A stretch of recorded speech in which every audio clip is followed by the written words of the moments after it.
जी नमस्कार, मैं हूं राज पाठक और आप देख रहे हैं बुलेट न्यूज टीवी। देखिए, बिहार विधानसभा चुनाव होने में एक साल भले ही देरी है, लेकिन उससे पहले ही जो बिहार की पार्टियां हैं, चाहे गठबंधन की जो पार्टियां हों या फिर एनडीए गठबंधन की पार्टियां, अपनी सीटों को लेकर के, उसकी दावेदारी को लेकर के तमाम तैयारियों में जुट गई है।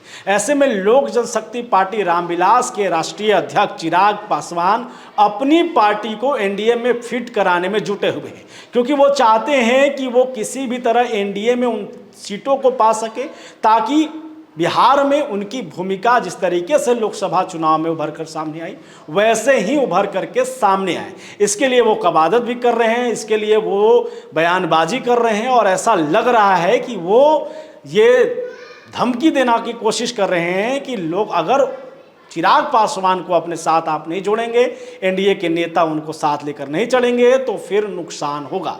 दरअसल चिराग पासवान क्यों चाहते हैं कि एनडीए में कितने सीट उन्हें मिल जाए, इस बात की हम चर्चा करेंगे, और कितने सीटों पर कौन कौन से उम्मीदवार, कौन कौन सी पार्टी जो है वो अपनी दावेदारी कर सकती है, इस बात की भी चर्चा करेंगे। लेकिन उससे पहले हम 2020 के चुनाव में चलते हैं कि 2020 में कौन कौन सी पार्टी जो है किसके साथ गठबंधन करके चुनाव लड़ी थी।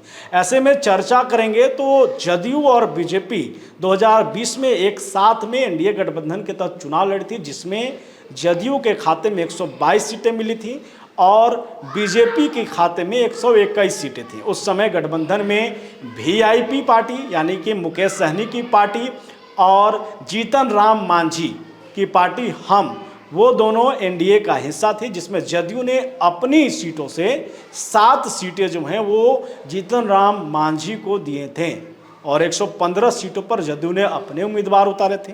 दूसरी तरफ बीजेपी ने आपको वीआईपी पार्टी को 9 सीटें दिए थे और उसके बाद बीजेपी 112 सीटों पर चुनाव लड़ी थी। इस तरीके से बिहार विधानसभा में सीटों का बंटवारा एनडीए में हुआ था। अब आपकी बात होगी कि चिराग पासवान कहाँ हैं, तो चिराग पासवान उस समय नीतीश कुमार से खार खाए हुए थे, नीतीश कुमार के खिलाफ बयानबाजी कर रहे थे और इस दौरान उन्होंने ये फैसला किया था कि वो अब नीतीश कुमार नहीं, एनडीए के खिलाफ जाकर के चुनाव लड़ेंगे। और इस दौरान उन्होंने 143 सीटों पर जो है वो चुनाव लड़ने का ऐलान किया था। रिजल्ट क्या आया था? रिजल्ट में 1 सीट वो जीते थे और उनकी करारी हार हुई थी विधानसभा चुनाव के दौरान। लेकिन उसकी रीज़न क्या है वो भी हम आपको बताएंगे। लेकिन 143 सीटों पर लोक जनशक्ति पार्टी रामविलास ने अपने उम्मीदवार जब उतारे, तो इस बात का नुकसान जब रिजल्ट सामने आया, हालांकि एनडीए की सरकार जरूर बनी, लेकिन महागठबंधन जो है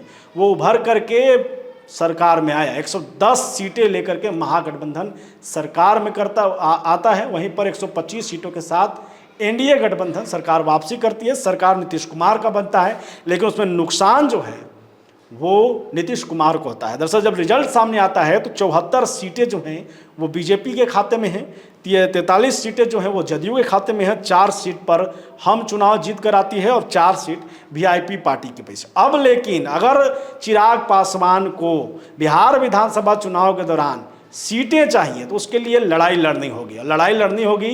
इसमें दावेदार में उपेंद्र कुशवाहा भी हैं, इसमें जीतन राम मांझी भी हैं। जीतन राम मांझी जिन्हें 7 सीटें मिली थी, अब लोकसभा चुनाव जो हाल में गुजरा उसमें वो गया लोकसभा सीट से चुनाव जीत करके सांसद बने हैं। सिर्फ सांसद नहीं बने हैं, केंद्रीय मंत्री भी बन चुके हैं। ऐसे में उनकी दावेदारी अब एनडीए में ज़्यादा सीटों की दिख रही है। ऐसे में उपेंद्र कुशवाहा जो कि राज्यसभा पहुंचे हैं, बीजेपी ने उन्हें राज्यसभा भेजा है, उनकी भी दावेदारी कई सीटों को लेकर के बिहार में है।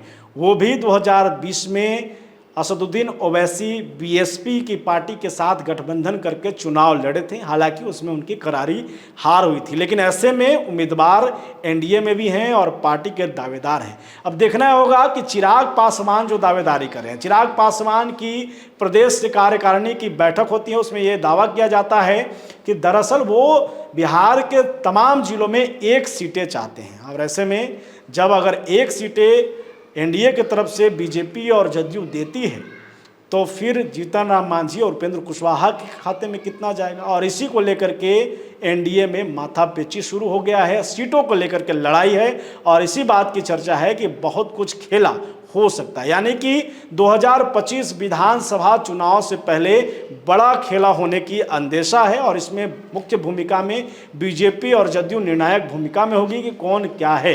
2020 में जिस भूमिका में नीतीश कुमार थे, 2025 में क्या उसी जिम्मेवारी के साथ सामने आएंगे, देखना दिलचस्प होगा। और ऐसे तमाम खबरें, इस पर जुड़े तमाम खबरें हम आपको देते रहेंगे।